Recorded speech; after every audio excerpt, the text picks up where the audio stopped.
బంగారం కొనేవారికి భారీ శుభవార్త. ఏంటని అనుకుంటున్నారా? అయితే మీరు ఈ విషయం తెలుసుకోవాల్సిందే. పసిడి రేటు నేడు భారీగా దిగివచ్చింది. గోల్డ్ ప్రియులకు ఇది ఊరట కలిగించే అంశం. గత కొన్ని రోజులుగా పరుగులు పెడుతూ వచ్చిన బంగారం ధరలు ఈరోజు ఒక్కసారిగా దిగివచ్చాయి. గత 3 రోజులుగా దాదాపు 800 రూపాయలు పరుగులు పెట్టిన బంగారం ధర ఈరోజు ఒక్కసారిగా దిగివచ్చింది. గోల్డ్ కొనేవారికి ఇది ఊరట కలిగించే అంశమని చెప్పుకోవచ్చు. ఇంతకీ ఈరోజు బంగారం ధరలు ఎంత తగ్గాయి, హైదరాబాద్లో రేట్లు ఎలా ఉన్నాయి వంటి అంశాలు తెలుసుకుందాం. హైదరాబాద్లో మే 30న బంగారం ధరలు తగ్గాయి.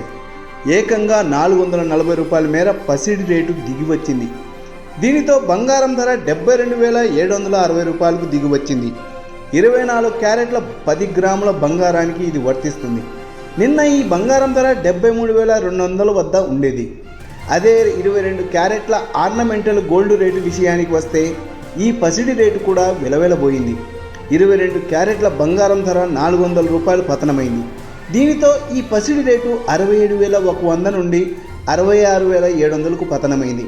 10 గ్రాములకు ఈ రేట్లు వర్తిస్తాయి. ఇక 18 క్యారెట్ల బంగారం ధరను గమనిస్తే ఈ గోల్డ్ రేటు 327 రూపాయల మేర పతనమైంది. నిన్న 54,900 వద్ద ఉన్న బంగారం ధర నేడు 54,573కు పడిపోయింది. బంగారం ప్రియులకు ఇది ఊరట కలిగించే అంశం. 10 గ్రాములకు ఈ రేటు వర్తిస్తుంది. కాగా పైన ఇచ్చిన బంగారం ధరలకు జీఎస్టీ అదనంగా పడుతుంది. అందువల్ల బంగారం కొనేవారు ఈ విషయాన్ని గుర్తుంచుకోవాలి.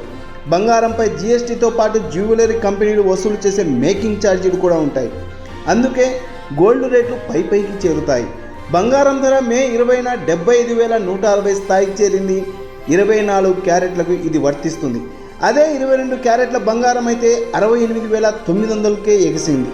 ఆల్ టైమ్ గరిష్ట స్థాయి అని చెప్పుకోవచ్చు. అక్కడి నుండి చూస్తే బంగారం ధరలు ఇంకా దిగువ స్థాయిలో ఉన్నాయని అనుకోవచ్చు. అంటే ఆల్ టైమ్ గరిష్ట స్థాయి నుంచి చూస్తే బంగారం ధరలు ప్రస్తుతం దాదాపు 2,000 తగ్గాయని చెప్పుకోవచ్చు. ఇది సానుకూల అంశం. బంగారం కొనేవారు ఈ అంశాన్ని పరిగణలోకి ఉంచుకోవాలి. పసిడి రేటు తగ్గినప్పుడు కొనేసుకోవడం ఉత్తమం.